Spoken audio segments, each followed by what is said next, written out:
මේ දුන්හිඳ ඇල්ල බලන්න යන සංචාරකයන්ට මං අනේ කලින් වතුර සෑහෙන ඇදලා දුන්නා.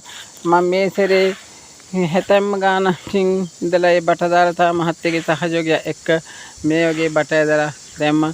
අද මේ පොළොව සමතලා කර දවස් දෙක ඊට පස්සේ මේ කොන්ක්‍රීට් හද දානවා. සැබවින්ම අපේ කැපවීම දින සති වෙන්න පුළුවන්, දහස් ගාණක් වෙන්න පුළුවන්. ඒ වුණාට ලැබීම නම් අපිට පරිපාක දෙන ඒවා නම් අවුරුදු කෝටි සත අසංඛ්‍යය සංසාරේ නිවන් දකින අතුරු සිමෙන්ති ඇදලා වැලි ඇදලා ගල් ඇදලා මේ වගේ අනලා දානම සැබවින්ම මේ තමයි අපේ සක්කාර ජීවිත.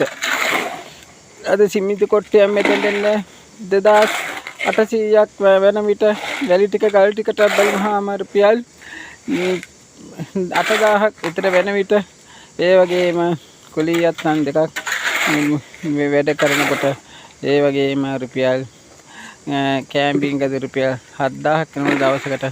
එතකොට මේ කරන පින්කම් මට නම් කවදාවත් මරණාසන්න මොහොතේදී පමණක් නොවේ සංසාරේ මේ සසර සැරිසරන තාක්කල් නොනවතින නොමකෙන පින්කම් මාලාවකි.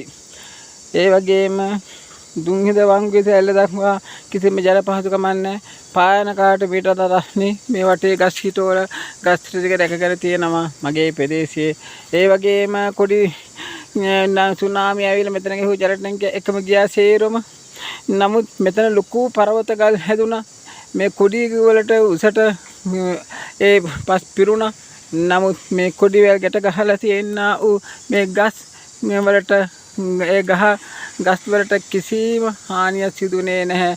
ඒ කොඩි වල යටින් ඒ ගසු බේරගෙන ඒ දික්වාව ගියා. මේ කන්ද බුදින ඉඳලා ආපු ලොකු කළු ගල් පර්වත ඒ ආපුවට අර වැටවල කැඩිලා ගියේ වර තියෙන්නේ.